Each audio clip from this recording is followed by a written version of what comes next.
Welcome to the Transatlantic, a podcast produced by the U.S. Helsinki Commission. Each episode, we will talk to people behind the debates and developments shaping the struggle for freedom and security here in the United States, Europe, Central Asia, and around the world. These conversations will cross oceans, intellectual divides, and political affiliations. We look forward to having you along for the ride. My name is Bakhti Nishanov, and I'm a senior policy advisor at the Commission, and I will be your host. I had my students track Dr. Schmitt. Where in the Baltic Sea is Dr. Schmitt? We saw a Shadow Fleet vessel when we were out there. The students were able to see that in real time. Benjamin Schmitt is a senior fellow at the University of Pennsylvania, where he holds a joint academic appointment between the Department of Physics and Astronomy and the Kleinman Center for Energy Policy. In his roles at Penn, he pursues research and teaching related to European energy security, transatlantic national security, export control policies, and modern sanction regimes, as well as project development and field deployment of the Simons Observatory. Among other roles, Schmitt is a fellow of Duke's Rethinking Diplomacy program and a senior fellow for democratic resilience at the Center for European Policy and Analysis, where he focuses on transatlantic energy and national security analysis, as well as emerging space security challenges to the transatlantic community.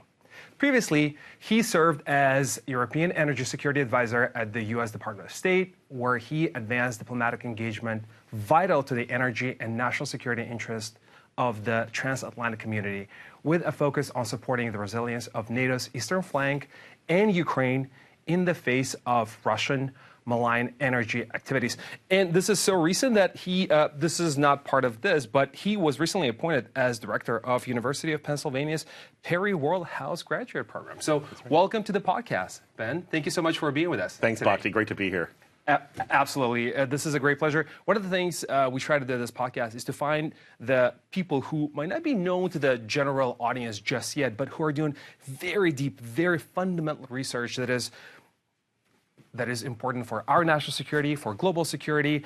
And this is what we're going to do today, talk about what you do, and you bring amazing experience and background to this. And one thing that I will just to pique the interest of our audiences, and we're going to talk about a little bit more, but you have been named in a Finnish newspaper as and you don't know this, as a modern-day Indiana Jones. So we need to talk about that. We will have to talk about that. But before we do that, let's start with a big picture. So when we talk about Russia's shadow war against NATO and the West, what are we talking about? Shadow war. What does it mean? And why is it dangerous to us? Is it something that we should not be, oh, it's just a shadow war? Or is it a real war? And how does it impact my day-to-day life? Well, look, it impacts all of our day-to-day lives across the transatlantic community. And I'm glad that the Helsinki Commission in particular here on Capitol Hill in Washington has been focused on Russia's shadow war against the West, not just against, certain actors, but against the entire West, the entire transatlantic community, whether it be Ukraine, the Baltic states, the Nordic Baltic region, Western Europe, the United States, Canada, et cetera.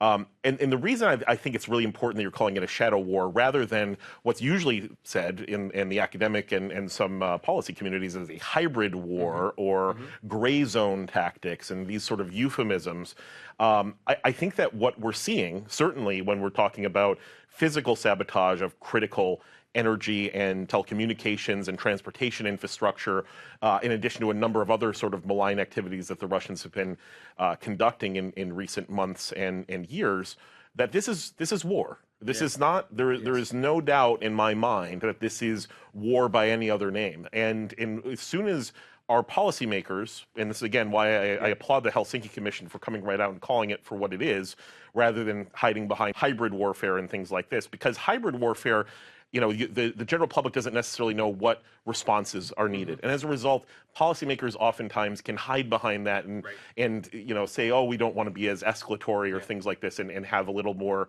circumspection in terms of the responses when we actually need a strong and robust response. And so by calling it shadow warfare or just warfare, we understand that a robust response is needed, both from a security and from a policy side, and that's what I hope that we can dive into here today. Man, this is fantastic.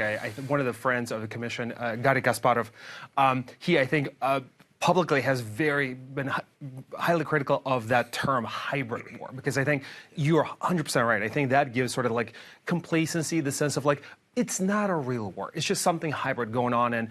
But what you are arguing for is that this is not just something that is happening behind, somewhere, and it's not going to have an impact on, as I said before, on my kids, my family's day-to-day life. But it is a real thing that Russia is waging against us.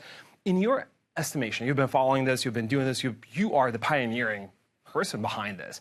The West, the response that we have so far up to this point provided to this threat, how are we doing? Is this enough? Are we still sort of like trying to figure out a diplomatic way out of this? What are we trying to do? And are there differences between different parts of NATO that are responding to this? Yeah. Well, I think that you hit the nail right on the head, that there's different threats being manifested against different areas of NATO.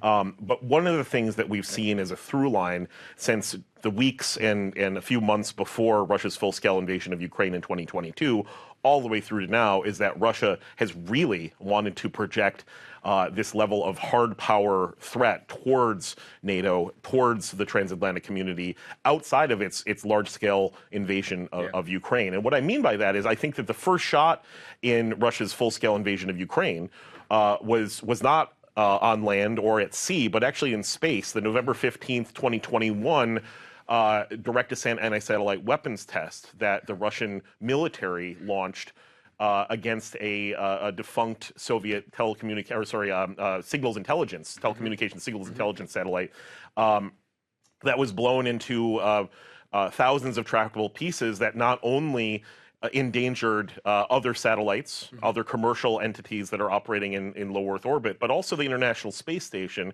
that included NASA astronauts and European Space Agency astronauts, but also Russian cosmonauts from Russia's purported civil space agency Roscosmos. And from there, we really saw this take off. And that's where I picked up the first case study in our ongoing University of Pennsylvania sponsored research, which we've been doing for my group and I have been doing for the past few years, called Underwater Mayhem. And the first case study of that was an incident that took place also against telecommunications and space economy-related infrastructure near Svalbard, the archipelago north of Norway that's part of Norway, but also is host to the Svalsat station, one of the largest commercial ground stations for satellite commercial communications on the planet. And what we saw was, through open source intelligence research, we were basically following up on what some of the Nordic public media investigators had done earlier, and looking at and confirming what they had found also, that there was a Russian flagged purported fishing vessel, the Melkart 5, that sailed basically over one of the two of these telecommunications cables on the seabed connecting Svalbard to the mainland, and cutting that after really doing a lot of turns over a very, very small location over one of these two cables, about 130 times before this cable was severed and this vessel sailed away.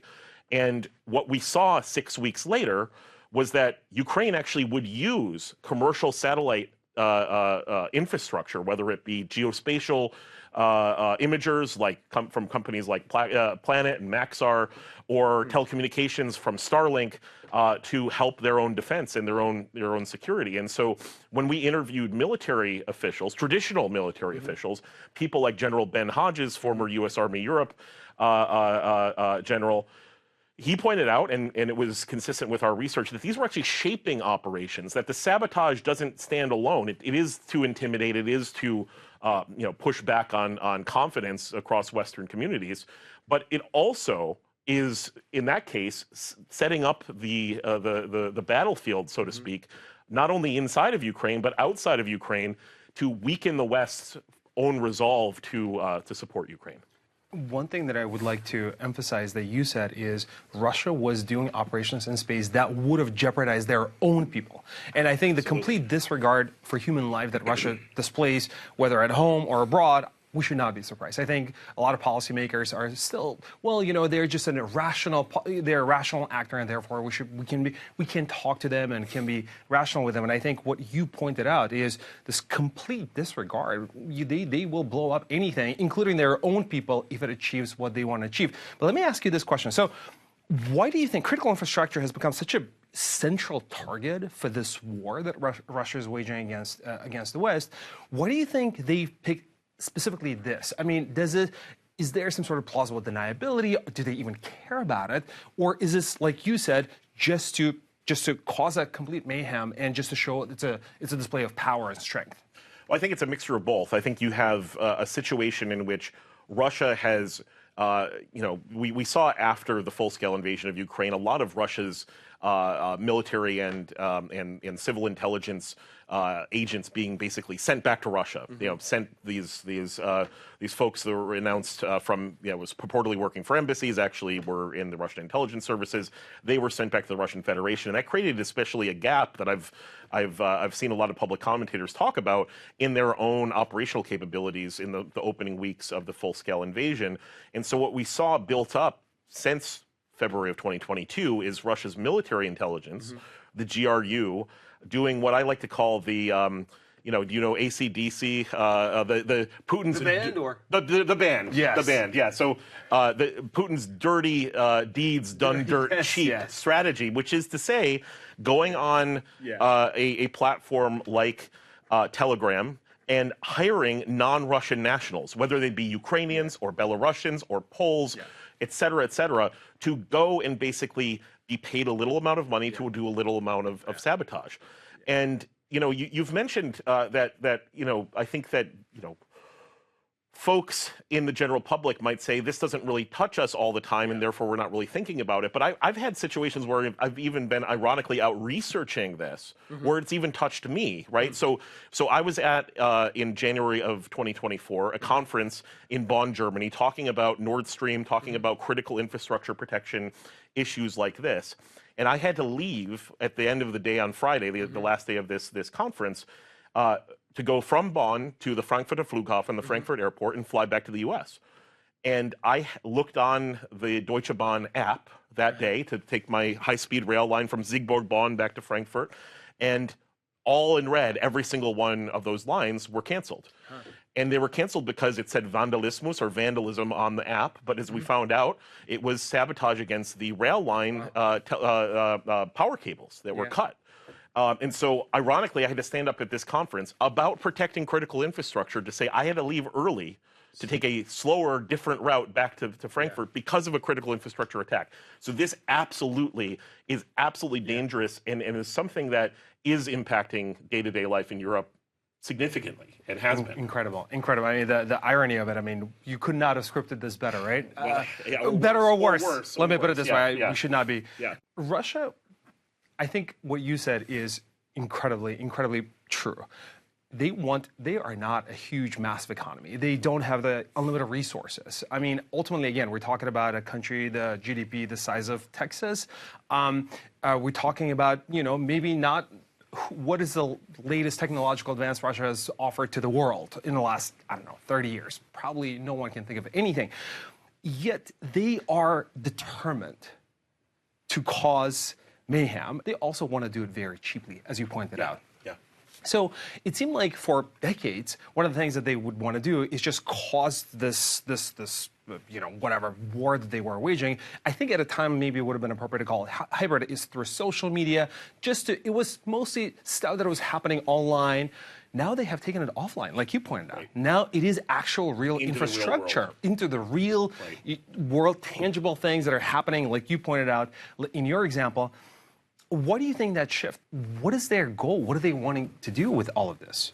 Well, look, I often think of this because of my time at the State Department across two administrations working as European Energy Security Advisor. I kind of point that out to everyone that I talk to, that I came in as a science policy fellow coming from a physics background and worked for both Democrats and then Republicans because this is a bipartisan issue. This is something that, from a national security and foreign policy standpoint, we have to be united on. And I think we have been and should continue to be.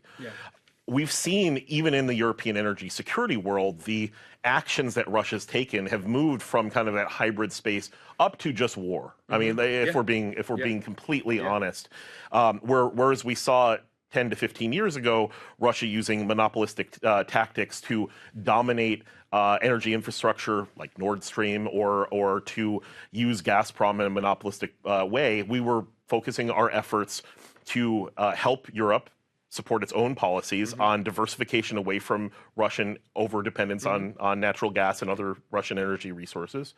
And at the same time, not just on infrastructure development, but also on legal market liberalization, supporting the Europe's own third energy package and European Energy Union concept, and more recently the Repower EU plan. And that has changed. So we focused on that. At the same time that there were growing hybrid attacks in the cyberspace against critical infrastructure and things like this. And now we're seeing, obviously, the pinnacle of energy security threats in Ukraine, which is merciless, levels of onslaught by the Russian military, conventional military attacks on civil energy infrastructure that is increasing the humanitarian chaos and misery that, of course, the Ukrainians are standing up, and resisting, nevertheless. But it's causing energy insecurity in Ukraine. Yeah. So that is what I would say is the pinnacle of possible energy security risks. But right below that, not much below that, is what we're seeing across the rest of NATO, which is cable cuts, pipeline attacks, all of these sort of things happening both onshore and offshore against critical energy infrastructure. And that's why we really need to get out of our comfortable policy world where we've been talking about markets and infrastructure development, and really bring it into the Pentagon sort of context, where it's a part of Russia's military campaign against us. We have to understand that they're at war against us, even if we don't want to say that we're at war against them. That's perfect. The examples that you've provided, most of them, we're talking about a critical infrastructure in Europe. Yeah. If you're in the United States, you're thinking, okay, I have an ocean, in between us, or I guess not so much from the other side. You're looking at it, it's like, okay, what can Russia do to us? Because obviously, over the last year, maybe more, we have been more inward looking. We've been talking about things that are, challenges at home versus looking at what's happening abroad.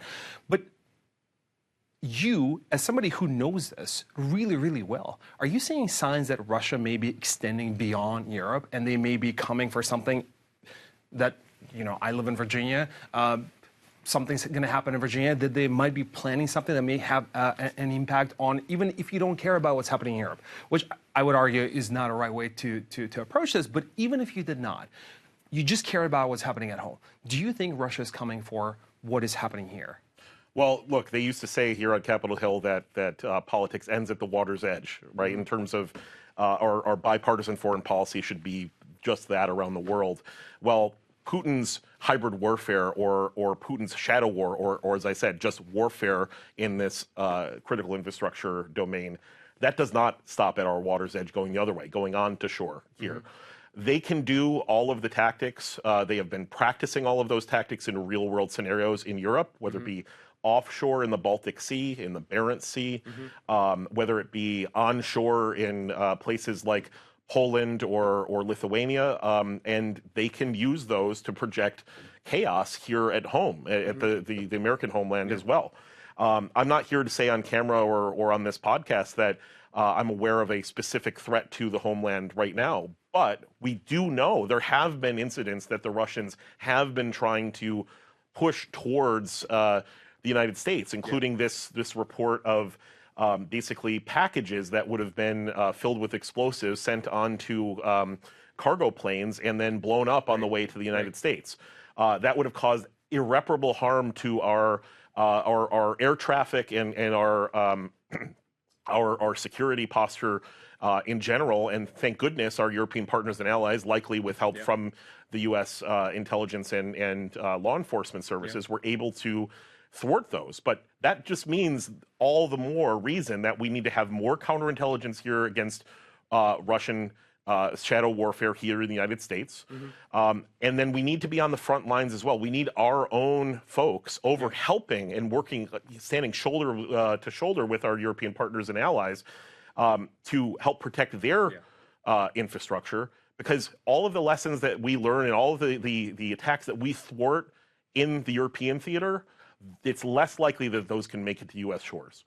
If we let it go and we walk away from Europe, even on this small, relatively small area of transatlantic security policy, we're going to see this sort of threat manifest itself in a horrifying way in the United States in the future. And I can't understate the threat enough. Best security is when it doesn't happen in the first place. And I think you're 100% right. We know that they're doing it in Europe, and they can do it. Maybe that's the message that they're wanting to send. When you talk to policymakers, as part of your job, I would assume that's one of the things that you do. In the United States, in Europe, what is the sense of urgency, general sense of urgency, among these policymakers? And I would suspect it's different depending whether you're talking to Baltic states or you're talking to Germans or whatnot. Yeah. But overall, do you think it's trending in the right direction, and people are really understanding that this is a real threat, not something just to kind of wave off and just assume that it's not going to happen to us?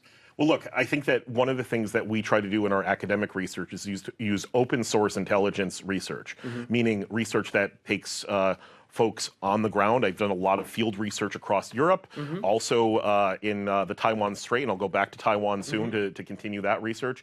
And then also in the Antarctic region, right? It's a global hybrid threat, shadow warfare, subsea underwater mayhem scenario that we're pushing back on, and we have to understand first the pathology of how these incidents occur, and we have to do it in a rigorous way, more than some of the news reports have been able to do, because they simply don't have sometimes the bandwidth to do this sort of deep level of research.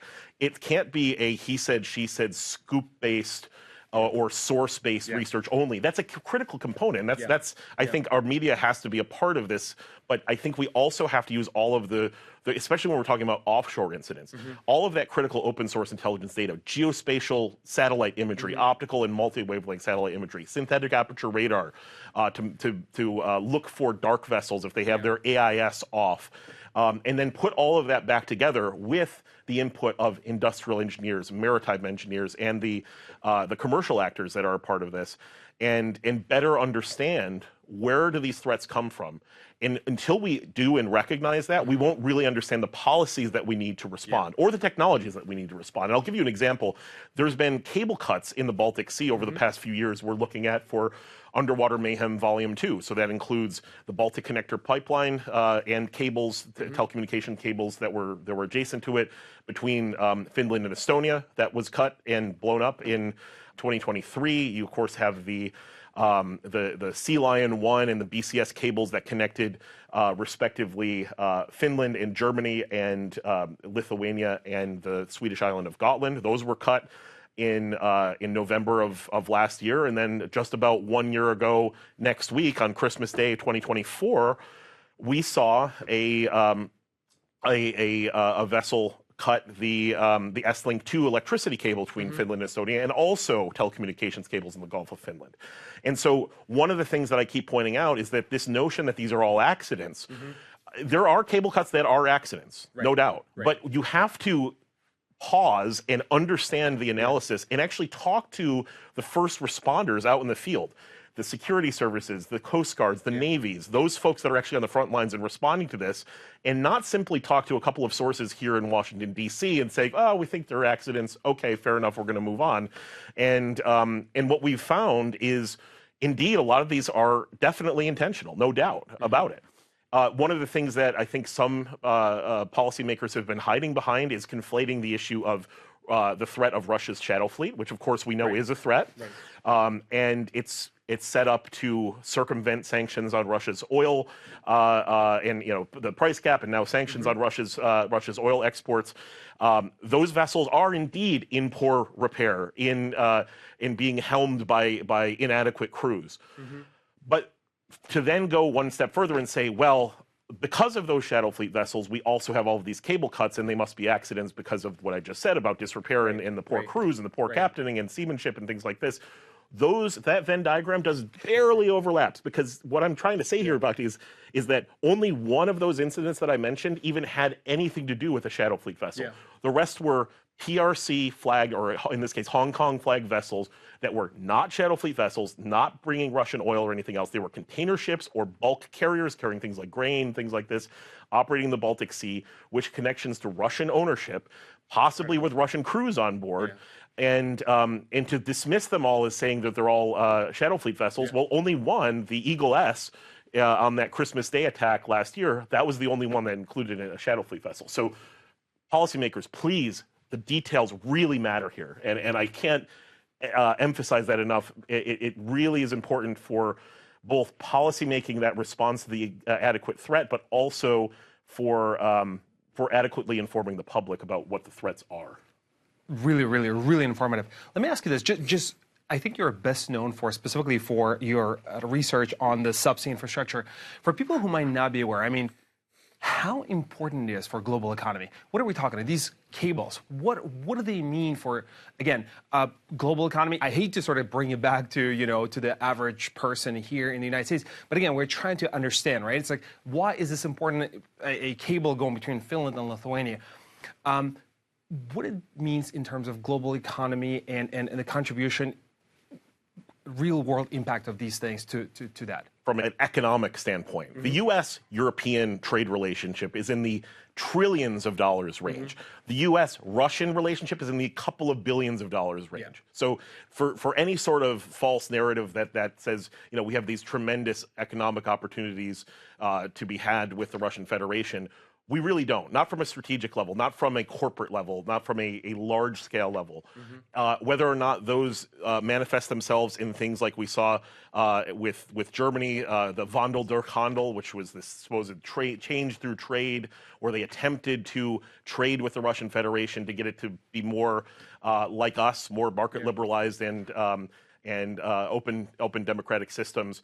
That won't happen. But I think that there's a push in Washington right now to do that, and that's very dangerous because we go down the road of where we had the Gerhard Schroders of the world and the Karen Kneissels of the world and the Francois Filons of the world that are leaving the public trust and going and working for the Russian Federation. So I've called on the Helsinki Commission and anyone else I can hear listen to me on Capitol Hill to pass something known as the SHAME Act, to stop helping America's malign enemies, or I think it's now called the Stop Helping Adversaries Meddle in Everything Act, basically to stop the ability of former senior officials leaving the public trust and working for a country of concern like Russia or China or something like this.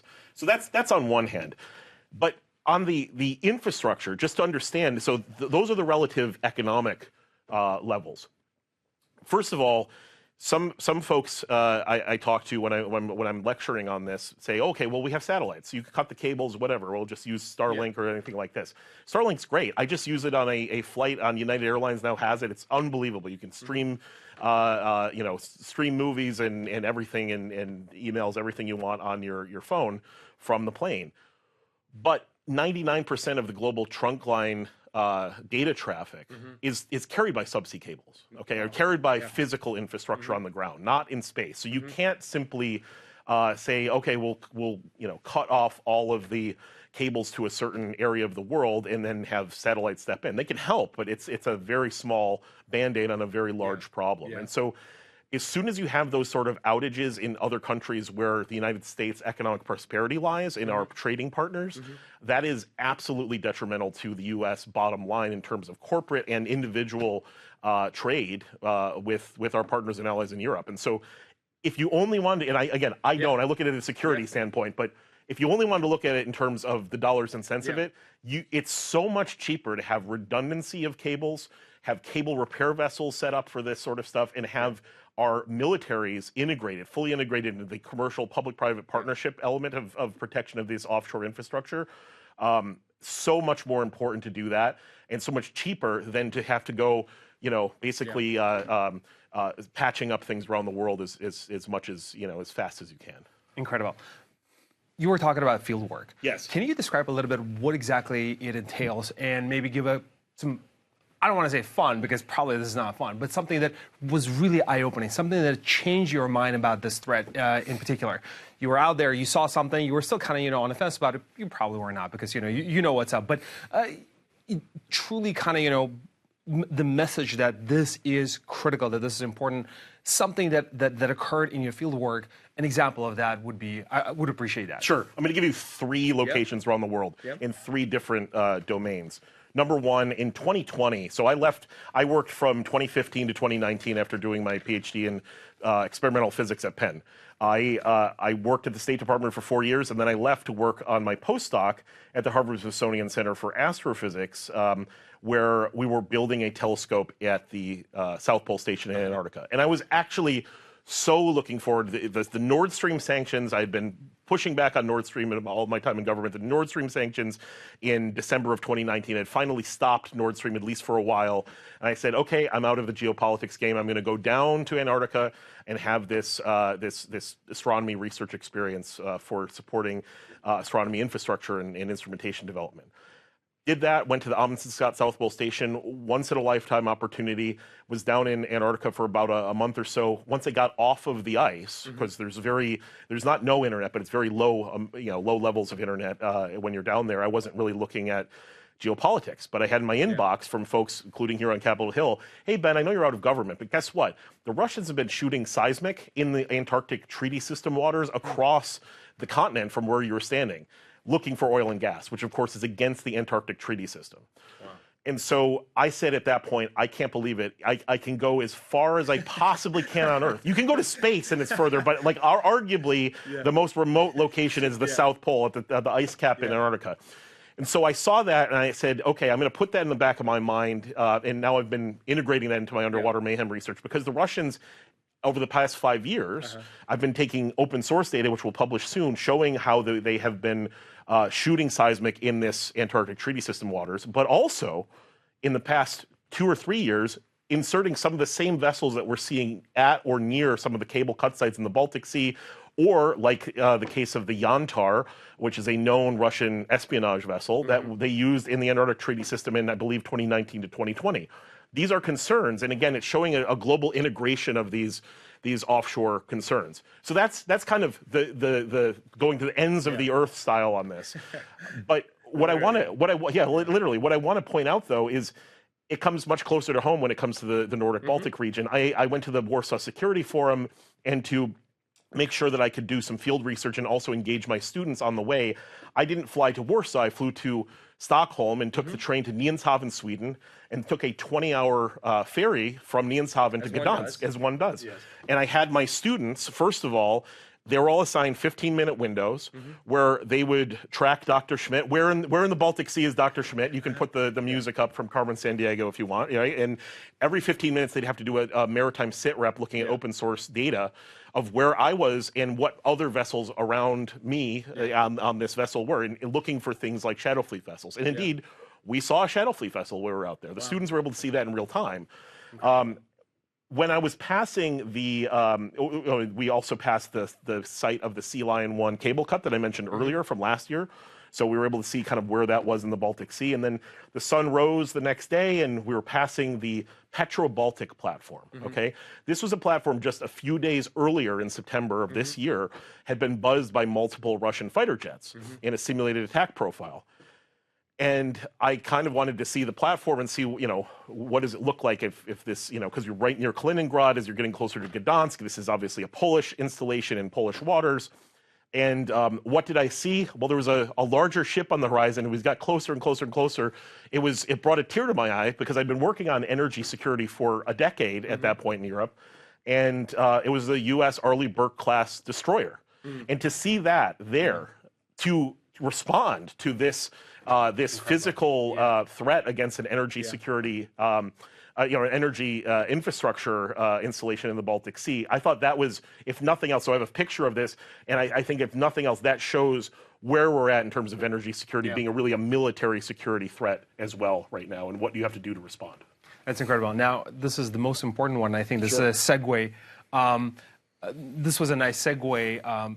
I can see why that Finnish newspaper called you the modern-day Indiana Jones. What is your assessment of that? Are they wrong in calling you Indiana Jones? And what do you think they called you that?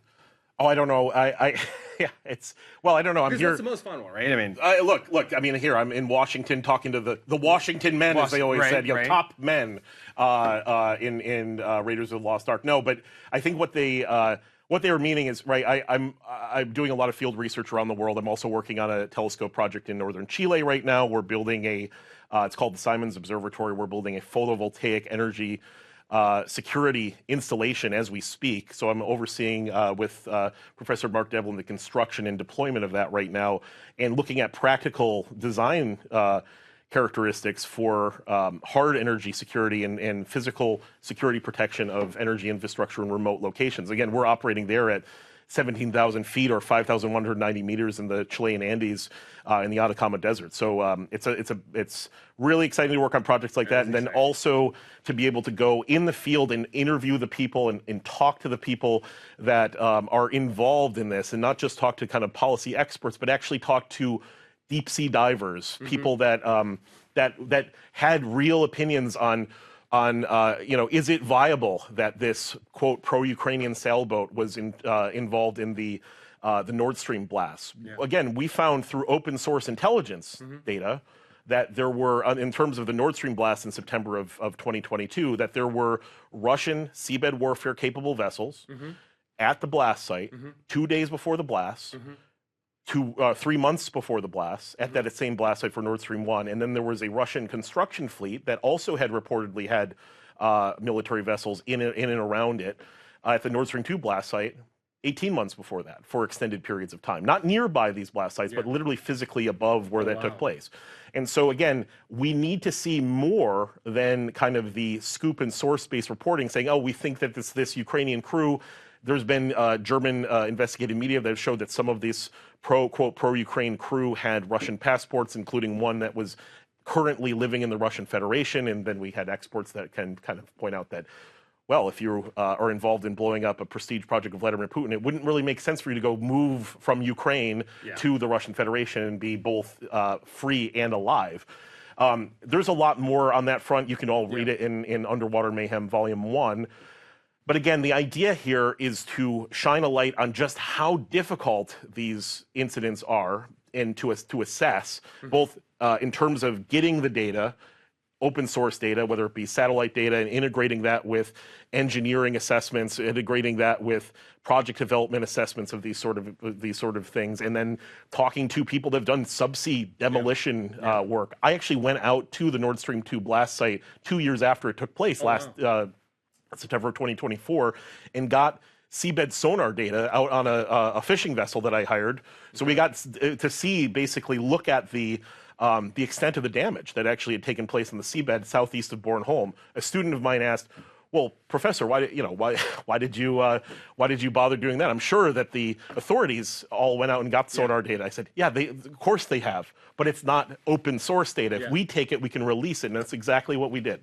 So again, it's not to say that open source is a panacea that is somehow better than or stands astride of intelligence, intelligence research assessments, law enforcement, things like this. But it's part of that panoply of kind of puzzle pieces for any of these incidents that I think is important.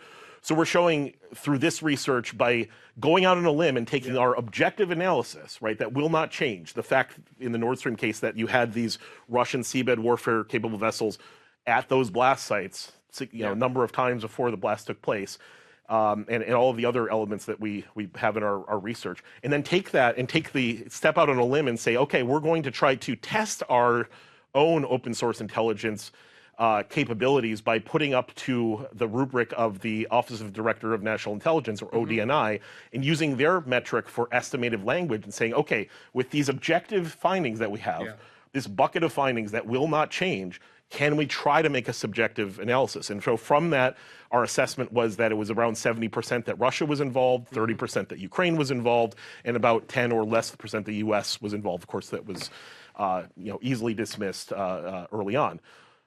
We've done this, and we're trying to do this for all of these incidents. Not necessarily that we will be, batting 1,000 on our objective analysis, but it will, our subjective analysis, but our objective findings will not change. And so we really want to make sure that the spirit of this is an academic research project that media, policymakers, and other folks that have the ability to fill in all the blanks that we can't, take ours and then fill in those blanks. Incredible. One thing that you've clearly done as an astrophysicist is you've figured out a way to find extra hours in a 24-hour day. You should share that secret, and you should tell me what caffeine source do you prefer. But well, it was a time dilation or length contraction. Which were we talking about in terms of relativistic?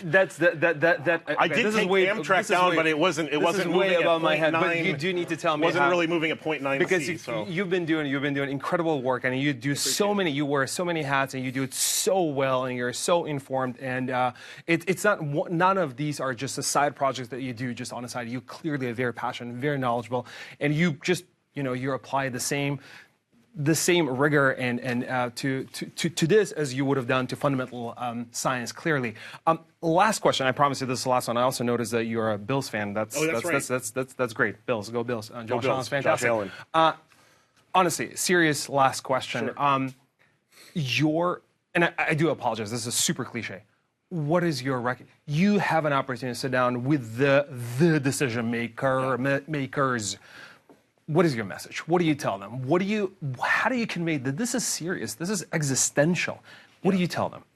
Well, look, I think that the biggest things that we can do are, I think the number one, I have recommended this since day one to members of the Senate and House members of the Helsinki Commission and other members and staffers across Capitol Hill. We need to put more pressure on the Russians by using NATO's Article 4 consultative mechanism process to announce that we know what the Russians are doing when it comes to these hybrid warfare attempts, or really, as you say, shadow warfare or just warfare attempts when it comes to sabotage. We've seen in the past, let's say 6 months or so, we've seen Estonia use Article 4 because of Russian fighter jets entering their airspace over the Gulf of Finland. We've seen Poland use the same mechanism at NATO Article 4, after drones were basically shot down in Poland and missiles and things like this. So we've seen that kind of, if there was a taboo, that's been broken. But those weren't really what I would call shadow warfare. Those were overt Russian military acts that took place. We've also seen, and this is where I'm kind of getting, I mentioned the drones, where I'm getting to the drones here, is that we've seen incidents where it's likely right now that Russia has been using some of its oil shadow fleet vessels to launch military drones over critical infrastructure in northern Germany and in Denmark and in the United Kingdom, over Ireland and other locations recently. And of course, we have this list of dozens and dozens, and the Helsinki Commission put out a map with dozens and dozens of these incidents. And I hope you can post it, maybe with this podcast, so that the folks that are at home can see the extent of this. Use Article 4. We still haven't used Article 4 for any of those incidents, and I keep hearing one of the things is, well, what would it matter, right? We're already doing Operation Baltic Century, where NATO is going out and increasing its patrols of the Baltic Sea. We've stood up a maritime security center at Markham for critical underwater infrastructure protection, and a policy shop at NATO headquarters for the same thing. Isn't that enough? We're doing all the operational things. No, and the reason for that is you also have to increase the political costs and the political pressure on the Kremlin. We have to not only make sure that the Kremlin knows that we publicly will say, we know what you're doing. We also have to have our own citizens understand that, yes, we're taking this seriously enough that our policymakers are willing to go out and say this. I'm not going out on a limb. I'm talking about incidents where it has been shown that Russian actors operating for the Kremlin, or non-Russian nationals operating for Russia's military intelligence, the GRU, have been hired to do, whether it be arson attacks, cable cuttings, all these sort of things, onshore, offshore, and so we need to make sure we have that political support.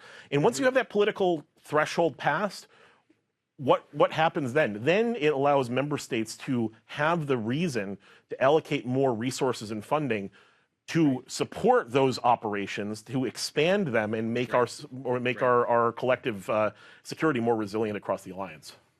Ben, this has been an incredible conversation. I do hope I've been able to do justice to the incredible knowledge that you bring, and the level of understanding. It's not even just information. I mean, we could probably look it up. Probably, in the age of AI, we could probably look it up, and Gemini is going to give me a nice summary. But the level of depth and the urgency that you bring to this, hopefully we're going to be able to amplify it and continue talking about it. This is not a threat that's going to go away tomorrow. I'm afraid so. I think we might have to do one of these again in a little bit. But thank you again so much for being here, and make sure that all of your students listen to this and make it a part of grading. If they do not listen, they just fail them or something. But I don't think I can do that, especially if we're on camera. Okay, but I will send it out for them to listen to. I'd really, really appreciate it. Thank you so much. Absolutely. Thanks a lot. Great to be here on the Hill. Thank you.